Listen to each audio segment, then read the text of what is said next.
மக்களுடைய பணத்தை தின்னுட்டு வேலை வாங்கி தரான்னு ஏமாத்திட்டு அதே துறைக்கு அமைச்சரா வந்து உட்கார்ந்துகிட்டு உச்சநீதிமன்றமே அமைச்சரா தொடர வேண்டுமான்னு கேட்கிறாங்க.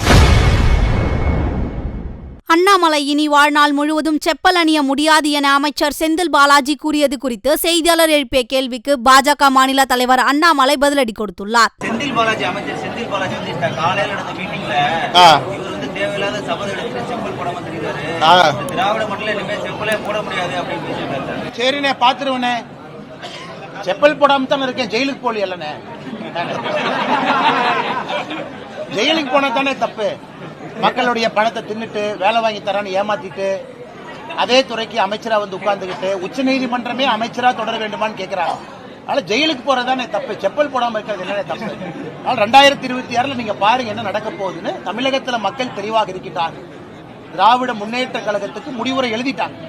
அதனாலதான் முதலமைச்சர் அவர்கள் எதுவுமே செய்யாம ரிவ்யூ மீட்டிங்லாம் வைக்கிறது இல்ல, மேடையை போட்டு பிரதமரை திட்டுறதுக்கு தான் மீட்டிங், மேடையை போட்டு பிஜேபியை திட்டுறது தான் திமுகவுடைய வேலை. மக்களை போய் பார்க்கலாமே, மக்கள்கிட்ட இவ்வளவு பிரச்சனை இருக்கே, திமுக காரங்க ஏன் கீழே வர மாட்டாங்க?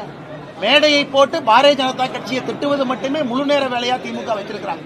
அதனாலதான் சட்டம் ஒழுங்குல இருந்து எல்லாம் தமிழகத்துல சந்திச்சிருக்குது. அனைத்து கட்சி கூட்டத்தை 5ஆம் தேதி கூட்டியிருக்காங்க. அதற்கு உங்களுக்கு அழைப்புதல் வந்திருக்கிறதாக நீங்க தெரிவிச்சிருக்கீங்க. ஆமாங்க ஐயா. அதுக்கு எழுத்துப்பூர்வமாக பதில் கொடுத்திருக்கீங்க. ஆமாங்க ஐயா. எழுத்துப்பூர்வமாக கொடுப்பதற்கு பதிலாக அனைத்து கட்சி கூட்டங்களையும் நேருக்கு நேர் சந்தித்து உங்களுடைய கருத்துக்களை தெரிவிக்க. ஐயா நேருக்கு நேர் போலாங்க ஐயா. இப்ப கல்யாணத்துக்கு என்னை கூப்பிட்டு இந்த கல்யாண மேடையில் இருக்கிறோம். முறைப்படி இவங்க தான் மாப்பிள்ள இவங்க தான் பொண்ணுன்னு தெரிஞ்சதுக்கு அப்புறம் கல்யாணத்துக்கு வர்றேன். அனைத்து கட்சி கூட்டம் எது கூப்பிடுறாங்கன்னு தெரியாம எப்படிங்க ஐயா போறது? அங்க தொகுதி மறுசீரமைப்புக்கு அதுக்கு எந்த சம்பந்தம் இல்லைங்க ஐயா. தொகுதி மறுசீரமைப்பு நடக்கும் பொழுது தமிழகத்திற்கு எந்த விதமான பாதிப்பும் வராது. அது எப்ப வருதோ வரட்டும். அது 2026 வருதா 29 வருதா மறுசீரமைப்பு.